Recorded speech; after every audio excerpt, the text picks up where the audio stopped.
석기시대부터 중세시대, 현대사까지. 안녕하세요. 역사를 가르치는 석중쌤입니다. 우리는 지난 시간까지 위진남북조와 수나라, 당나라에 대해 살펴보았습니다. 오늘은 송나라에 대해 살펴볼 텐데요.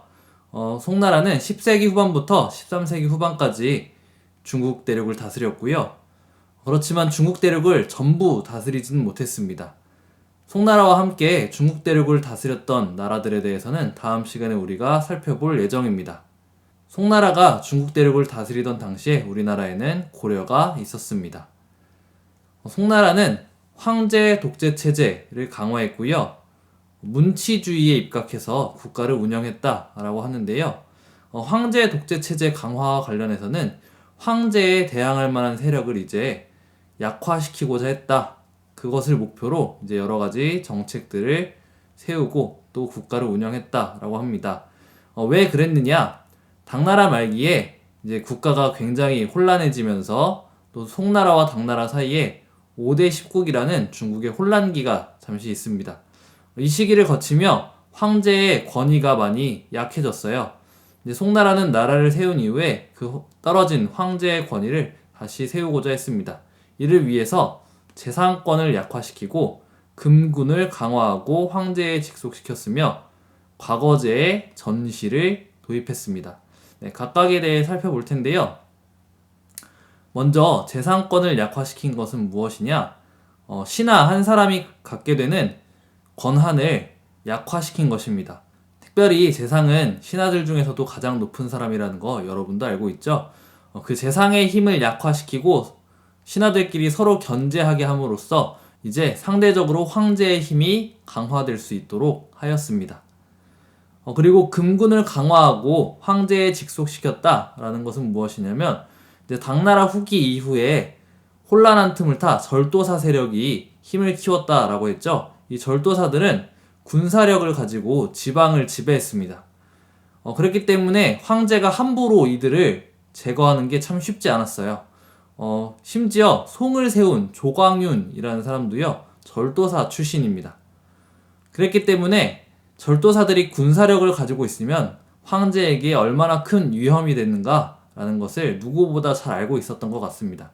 그래서 황제가 군사력을 모두 독점할 수 있도록 그렇게 조치를 취하였습니다. 그리고 과거제에 전시를 도입했다라고 하는데요. 전시는 이제 황제 앞에서 마지막 시험을, 최종 시험을 보는 것을 의미합니다. 이 전시 제도를 통해서 관리를 임용하는 것에, 관리를 등용하는 것에 황제의 권한이 강화됩니다. 이러한 정책들을 통해서 송나라는 황제 중심의 정치 운영을 하고자 했습니다. 그리고 송나라는 문치주의를 내세우면서 문인을 우대했는데요. 그 이유는 아까도 이야기했던 절도사들이 군사력을 가지고 있으면서 황제에 대항했었다 그랬죠. 군사력을 가진 사람은 위험하다라는 인식이 이제 생긴 것입니다. 그래서 군사력을 가진 사람이 아니라 어떤 행정과 법률을 잘 할 수 있는 그런 사람들을 이제 우대하고자 했습니다. 그렇지만 이 문치주의로 인해서 국방력이 약화되는데요. 이때 북방민족들이 성장을 하면서 북방민족 국가인 요, 서하 등의 압박을 받게 되고 송나라는 이것을 군사적으로 어떻게 타개할 방법을 찾지 못하고 세패라는 것을 지급하게 됩니다. 결국 돈으로 평화를 사게 됐다라고 볼 수도 있는 것입니다.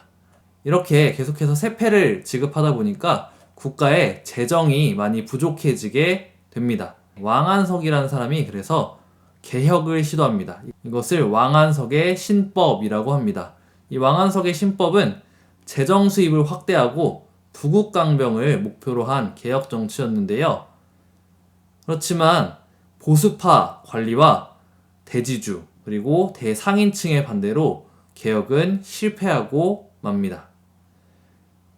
여기서 우리가 한번 생각해 볼 것이 있는데요. 보수파 관료와 대지주 그리고 대상인층은 왜 개혁에 반대를 했을까요? 조금 현대적으로 이 문구를 풀어보자면 보수파가 개혁을 싫어하는 이유는 무엇일까라고 생각을 해봐도 좋을 것 같습니다.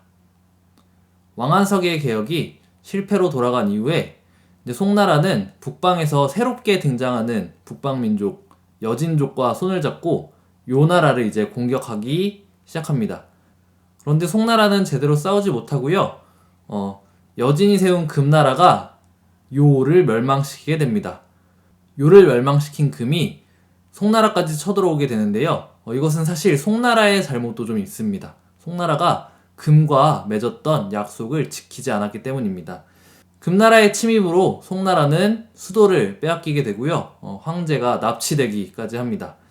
수도를 남쪽 지역의 이만으로 옮기게 되었고요. 이때를 이제 남송시대다라고 이야기를 합니다. 이 남송은요, 비록 이제 북방민족에 의해 화북 지역을 빼앗기긴 했지만 이제 강남 지역을 기반으로 경제적으로 크게 번성했었다고 합니다. 네, 송나라 시기의 경제에 대해서 우리가 한번 살펴볼 텐데요. 송나라는 경제적으로 굉장히 발전했었다고 합니다. 송대의 주요 문화유산으로 중국 고궁박물관에 보관되어 있는 청명상하도를 들 수 있는데요. 이 그림은 두루마리에 그려있는 긴 그림인데요. 이 그림을 쭉 따라가 보면 도시 안에 여러 모습들을 우리가 확인할 수 있습니다.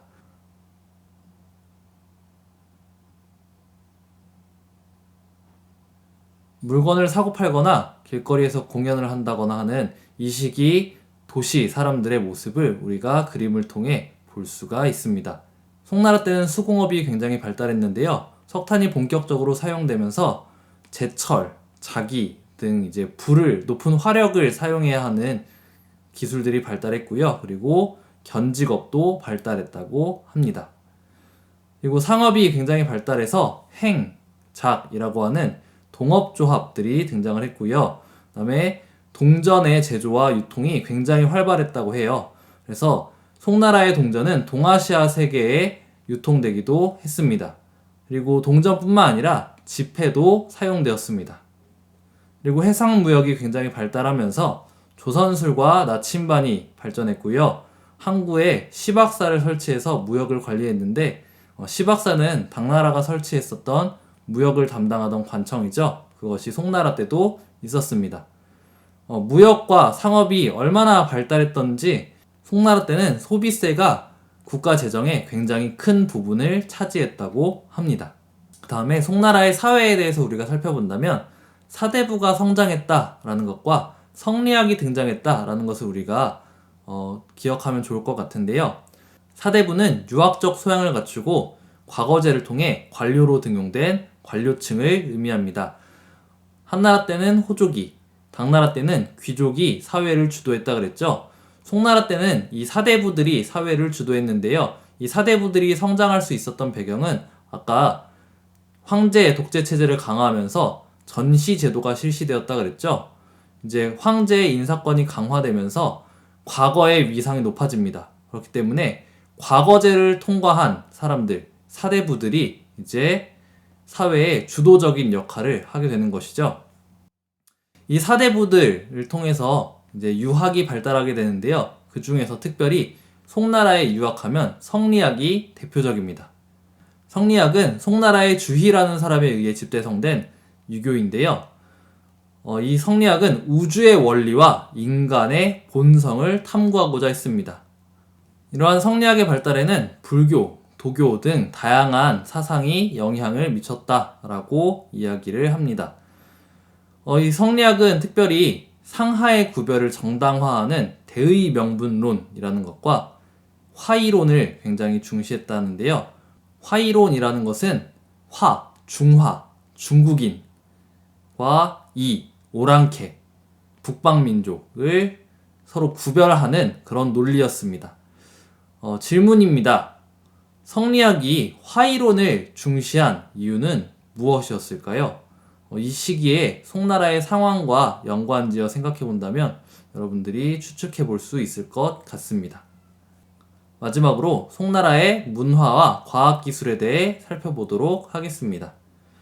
송나라 시기에는 서민 문화가 발달했다라고 이야기하는데요. 상업이 굉장히 발달하고 도시가 성장하면서 이제 서민 문화가 발달을 하는데 그 이전 시기까지는 문화의 주요 향유층은 귀족들이었습니다. 그런데 송나라 때 경제가 더욱 발전하면서 문화의 향유층이 넓어져서 서민들까지 문화를 향유하게 됩니다. 그리고 송나라 때 중요한 과학 기술들의 발전이 있는데요. 인쇄술이 발달하면서 지식을 보급하고 문화가 발전되는데 지대한 영향을 미쳤고요. 화약과 나침반이 발명되고 발전되면서 무기를 만들고 원양 항해를 하는 기술이 발전하게 됩니다. 이를 바탕으로 송나라는 먼 지역과도 교역을 할 수가 있었습니다. 그리고 특별히 이 기술들은 유럽에 전해지면서 유럽 사회의 변화와 발전에 큰 영향을 미치게 됩니다. 네. 오늘은 우리가 송나라의 정치, 경제, 사회, 문화 전반에 대해 한번 살펴보았고요. 다음 시간에는 아까도 이야기했다시피 송나라가 중국 대륙 전체를 다스리지 못했다 그랬죠? 송나라와 함께 중국 대륙을 다스렸던 요나라와 금나라에 대해 배워보고 몽골과 원나라에 대해서도 살펴보는 시간을 가지도록 하겠습니다.